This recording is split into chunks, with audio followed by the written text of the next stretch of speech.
भगवान ने कालिया नाग के ऊपर नृत्य किया। सब लोगों ने सीरियल के माध्यम से देखा होगा और हमने भी इस चरित्र के माध्यम से उस झांकी को दर्शन लगभग कर ही लिया है। अब जैसे यशोदा जी को सब लोगों ने जगाया कि देखो कन्हैया हमारे आ गए हैं। सजनों, लीला के माध्यम से मैया कहती करे लाला नीचे आ जा, ये कालिया तो देखा जाएगा। तब भगवान कहते हैं कि मैया तुम्हें नहीं पता है, ये कालिया तो हमारा पुराना चेला है। इस प्रकार से भगवान बालकृष्ण ने सर कालिया नाग को भगा दिया। और आप सब जानते हैं कि भगवान ने लगभग 11 वर्ष तक ब्रज में लीला की। और 11 वर्ष कितने होते हैं? 11 साल। तो भगवान ने, आप देख रहे हैं कि 7 दिन से ही उन्होंने लीला करना प्रारंभ कर दिया था। तो एक दिन में एक लीला करी। अब हमारे पास तो केवल एक दिन में से 2 घंटे हैं, तो हम कितनी लीला को आप लोग को सुनाएंगे। इस प्रकार से संक्षिप्त में जो गुरु प्रसाद हमें प्राप्त हुआ है वो धीरे धीरे करके हम आपको अपनी वाणी के माध्यम से, भगवान की कृपा के माध्यम से श्रवण कराते जा रहे हैं। बोलो भक्त वत्सल भगवान की। कम से कम जयकारा लगा लो गद्दा। आज ही बस को दिन है, कल परसों तो अपने घर है, हम अपने घर है। आगे भगवान एक लीला करते हैं, क्षीरहरण की लीला। अब कई लोग कहते हैं कि बताओ तुम्हारे भगवान ने तो गोपियों के वस्त्रों को चुरा लिया। भगवान ने किसी के वस्त्रों को नहीं चुराया, भगवान ने बल्कि गोपियों के मन को चुराया। और यहाँ पर एक संत इसलिए बताते हैं कि भगवान ने गोपियों के वस्त्र इसलिए चुराए क्योंकि गोपियां जो प्रातः से स्नान करती थी, उनकी स्नान करने की पद्धति वो गलत थी। वो कैसी पद्धति थी कि वो निर्वस्त्र होकर के जलाशय में स्नान करती थी। और निर्वस्त्र होकर के स्नान करना ये कहीं न कहीं वरुण देव का अपमान है। इसलिए भगवान ने गोपियों को अपना माना, इसलिए गोपियों के वस्त्र चुराए। और अंत में गोपियों ने क्षमा मांगी, तब भगवान ने वस्त्र वापस कर दिए। कात्यायनी महामाये महायोगेन धीश्वरी नंद गोप सुतम देवी पतिते कुरुते नमः।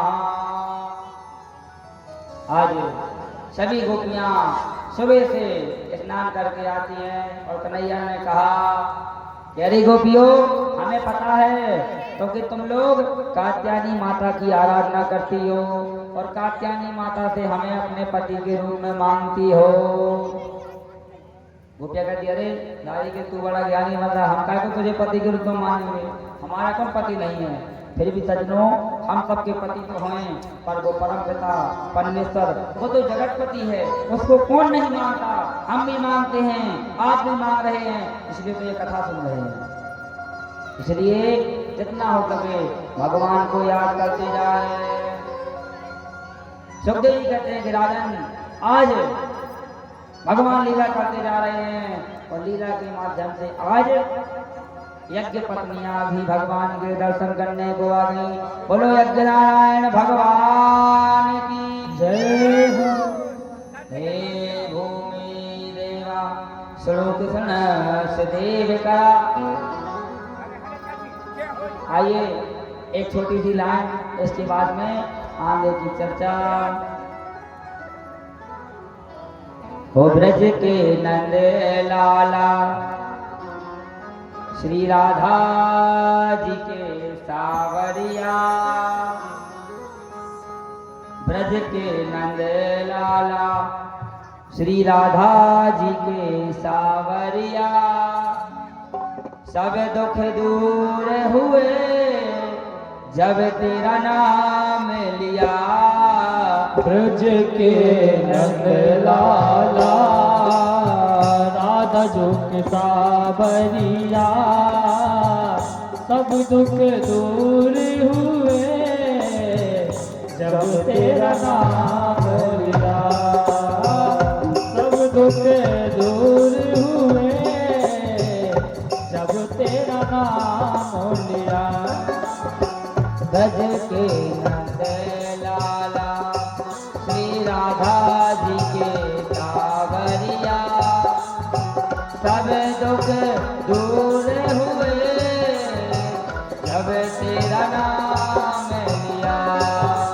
ब्रज के नंद लाला राधा जो के सावरिया सब दुख दूर हुए जब तेरा नाम लिया।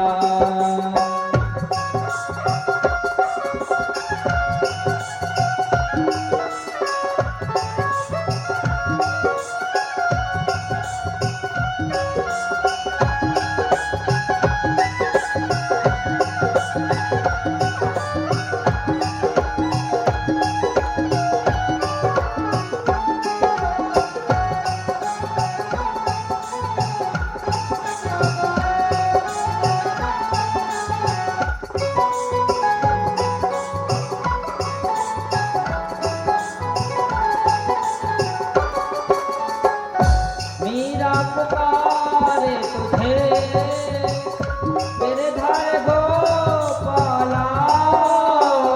मीरा पुकारे तुझे गिरधर गोपाला।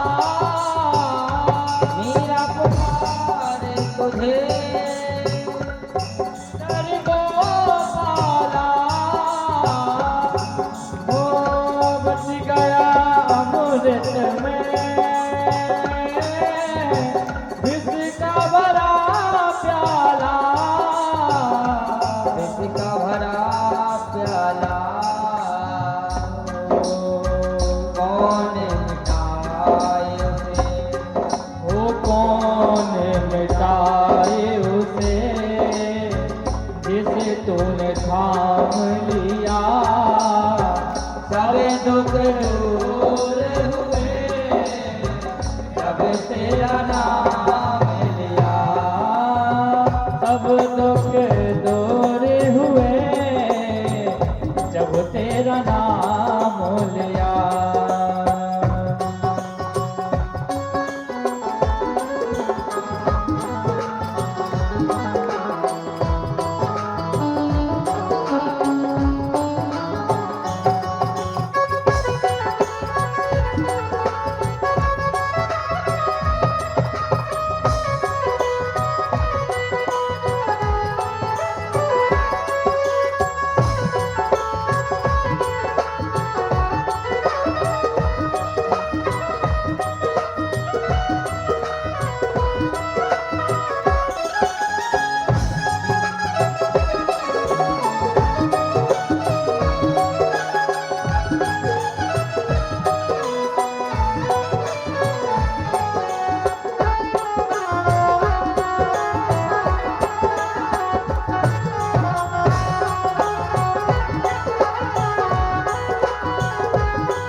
ब्रज के नंद लाला श्री राधा जी के सावरिया सब दुख दूर हुए जब तेरा नाम लिया। सजनों, जिसको अपने दुखों को दूर करना है वो हमारे ब्रज के लाला भगवान श्री कृष्ण को याद करें। अब दुख कैसे भगवान के नाम लेने से मिटेंगे, क्योंकि भगवान का जन्म जैसा जन्म भगवान का हुआ वैसा जन्म किसी का नहीं हुआ। जन्म लिया कि कहाँ हुआ, जेल में, और सीधे भागे भागे तो 7 दिन में 10 दिन में पूतना मारने आ गई, और धीरे धीरे धीरे धीरे उनके जीवन में एक न एक दुख आया, और अंत में उन्हें अपना गांव भी छोड़कर जाना पड़ा, जाकर के सीधे वृंदावन में बस गए। इसलिए दुख को यदि हमें दूर करना है तो हमें भगवान श्री कृष्ण को याद करना होगा। बोले भक्तवत्सल भगवान की जय। सुखदेव जी कहते हैं कि भगवान एक न एक लीला करते हुए सज्जनों आगे बढ़ रहे हैं। आज हमारे भगवान ने सोचा कि लगभग मामा के जितने भी दैत्य सखा थे लगभग हमने सबको मार ही दिया है, क्यों ना अब हम अभिमानी व्यक्ति का अभिमान दूर कर दें। सज्जनों, कहने का मतलब ये है कि देवताओं के राजा इंद्र हैं और इंद्र को अपने आप पर अभिमान था कि हम ही वर्षा करते हैं। इसलिए भगवान का तो काम है कि देते भी वही है और लेते भी वही है। जब जब भगवान को आपने प्रसन्न किया तो भगवान ने आपको सब कुछ दिया, और जब जब आपने अभिमान किया तो भगवान ने आपसे सब कुछ छीन लिया। लेने वाले वही भगवान हैं, लेने वाले वही भगवान हैं। हमारा क्या है? हमारा तो कुछ नहीं है। सज्जनों, धीरे धीरे धीरे कथा आगे बढ़ी। आज जैसे ही दीपावली का दिन आया और सारे ब्रजवासियों ने की तैयारी करी, संपूर्ण वृंदावन को दुल्हन की तरह सजा दिया। कन्हैया ने पूछा कि बाबा, आज यह क्या हो रहा है? नंद बाबा ने कहा कि आज हम देवताओं के राजा इंद्र की पूजा करने जा रहे हैं। बोले क्यों पूजा कर रहे हैं? बोले क्योंकि वो हमारे लिए जल की वर्षा करते हैं, जिससे हमारे खेत हरे भरे होते हैं। पार्जन्नो भगवान इंद्रो नेगस्थस् मूर्त्या तेन विवति भूतानां जीवनम पया। कन्हैया ने कहा, बाबा ऐसा कुछ नहीं है, आप गलत फहमी में हैं। इंद्र कोई जल के देवता नहीं है, जल के देवता तो वरुण है, और जल हमें अपने आप ही प्राप्त होता है। ये सब तो जैसे हमारे यहाँ 4 ऋतुएं हैं। कैसी 4 ऋतुएं हैं? गर्मी भी आती है, ठंड भी आती है, बरसात भी आती है, और ये एक ऋतु और आती है जिसमें अच्छा बहुत सुहाना लगता है, जब सावन का महीना आता है। तो सज्जनों, इस प्रकार से हमारे इधर ऋतुएं आती रहती हैं। कन्हैया ने कहा, बाबा ये सब फालतू की चीजें हैं। कर्मणा जायन्ते जायन्तु कर्मणे विलीयते सुखम दुखम भयम चैव कर्मणे विपाद्यते।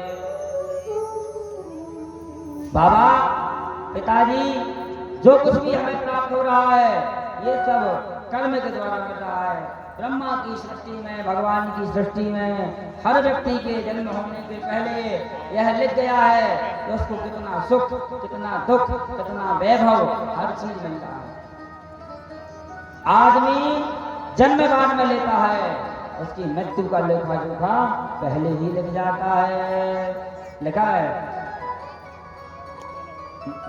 देवाधीनं जगत् सर्वं मंत्राधीनस्य देवता ते मंत्रा ब्राह्मणधीना तस्मात् ब्राह्मण वेधते। आज हम सभी लोग इंद्र की पूजा नहीं करेंगे बाबा। यदि आज हम पूजा करेंगे तो देवराज जी की पूजा करेंगे। सभी लोग सज्जनों, भगवान की बात तो मान गए, क्योंकि ये तो सबको लगभग पता ही चल गया था कि ये साक्षात ब्रह्म है, क्योंकि ब्रह्म ही इतने संकटों से बच सकता है। तो सब लोगों ने फिर प्रसाद बनाया, जैसे हम दीपावली पर बनाते हैं। खुरचन की खीर, मोहन खीर सा और खुरमी बनाई, खीर खजला जलेबी कलाकंद बालूशाही बनाई। 56 प्रकार के भोग व्यंजन गिरिराज जी के लिए बनाए। सभी लोग ने गिरिराज महाराज का पूजन किया। आइए, हमारे पंडित जी भी हमारे जजमान थे, भगवान गिरिराज का पूजन कराएं जब तक हम भगवान की चर्चा कर रहे हैं। सज्जनों, सभी ब्रजवासियों ने पूजा प्रारंभ की, जल चढ़ाया। अब जल की बात आई तो हुआ क्या? जब सालग्राम भगवान तो नहीं कि अब घर से आदमी कितने का जल लाया। अब गिरिराज जी कितने बड़े हैं तो सबने जल चढ़ाया, जल खत्म हो गया। तो अरे लाला, गिरिराज जी इतने बड़े, हमें क्या पता, हम तो छोटे से सालग्राम हैं। तब भगवान ने कहा, अरे ब्रजवासियों चिंता मत करो। तब भगवान ने गंगा को आदेश दिया और वहीं पर मानसी गंगा प्रकट हो गई। बोलो मानसी गंगा की। उसी जल से सभी ने भगवान गिरिराज जी का पूजन किया और अभिषेक किया। ब्राह्मणों ने पूजन कराया। हरि ओम सहस्त्र शीर्षा पुरुषा सहस्त्राक्षः सहस्त्रपात सभूमिगम सर्वप्रतिष्ठा दशांगुलम। तत्पश्चात भगवान श्री कृष्ण ने भी पुष्प चढ़ाए और सभी से पूजा करवाई। आइए हम भी गिरिराज जी भगवान की पूजा करते हैं। एक लाइन पहले हम गाएंगे, उसके बाद हमारे भैया सुनाएंगे। हो तेरे सब संकट मिटे जाए कटे जाए, तू पूजा कर गोवर्धन की। तेरे सब संकट मिटे जाए कटे जाए, तू पूजा कर गोवर्धन की। तेरे सब संकट मिट जाए कट जाए, तो पूजा कर गोवर्धन की।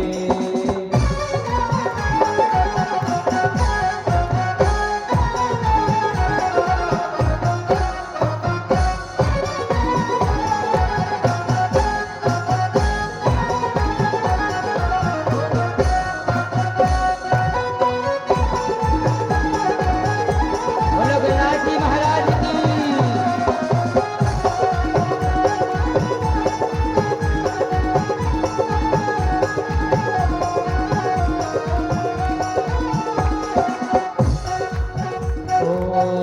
मैं तो गोवर्धन को जाऊं मेरे बेनाए माने, मेरो मनवा मैं तो गोवर्धन को जाऊं मेरे वीर नाय माने, मेरो मनवा नाय माने, मेरो मनवा नाय माने, मेरो मनवा